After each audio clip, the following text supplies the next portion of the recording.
Is it a good time to sell in 2026? Or are you waiting for a perfect market that never comes? With the global tensions rising, interest rates high, and political uncertainty dominating headlines, many homeowners are asking, is now a good time to sell? In this video, we break down the real question behind the market noise and why waiting for perfect conditions could cost you more than you think. If you are a homeowner in the Bay Area or anywhere in the US, this is a must watch before you make your next move. Real Estate 2026. A client asked a very relevant question recently. Is this really a good time to sell? There's war, high interest rates, political turmoil everywhere. It's a fair question most homeowners are silently asking today. But here is the reality. Markets don't wait for clarity, and more importantly, once it is settled down, what does that mean for home values?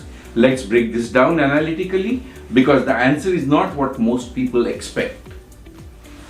The illusion of waiting for stability. There is a common assumption.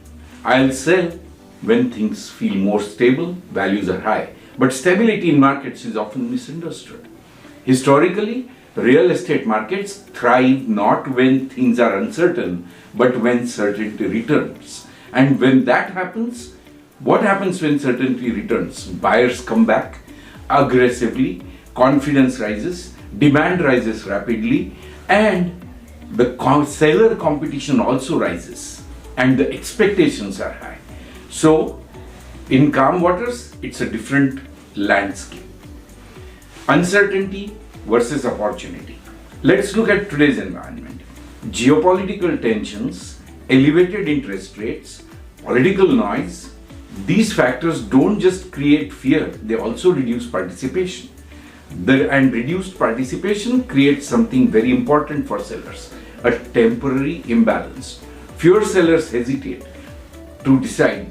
But here's the insight. The buyers who remain in the market today are not casual, they are intent-driven, and intent-driven buyers are far more decisive, serious, and transaction-ready. What happens if everything improves? Now let's address the critical question. What if things get better? Home values will rise, the interest rates drop, political tensions ease. What happens next?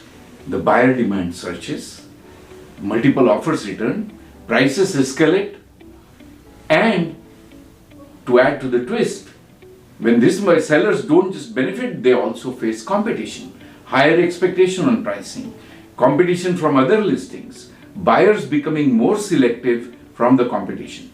So, even though the value is right, there is a rise, there is a lot of friction. Timing the market versus designing the outcome. The biggest mistake sellers make is trying to time the market instead of designing their outcome. Selling a home is not just about price, it's about your next move, your financial positioning, your long-term portfolio strategy. If selling today helps, reposition into a better asset, reduce risk, unlock equity for higher returns. Then price comes secondary to strategy. If this kind of analytical analysis helps you, please hit the subscribe button. These conversations will help you think and decide. The real question you should be asking, instead of asking, is this a good time to sell?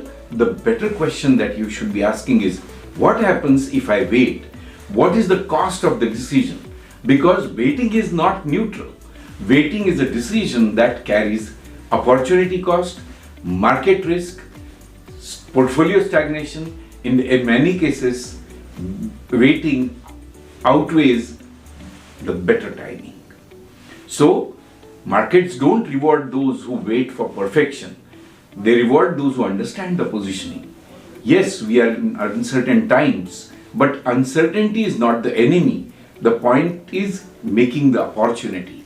Once the market settles, you will see the prices rise on the buy side also. And for most sellers, while they are selling one home, they are buying another. And if these prices rise, you will see that happen both sides.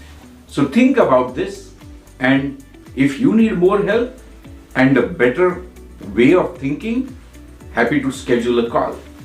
We can take it from there. Thanks for watching. See you on my next one.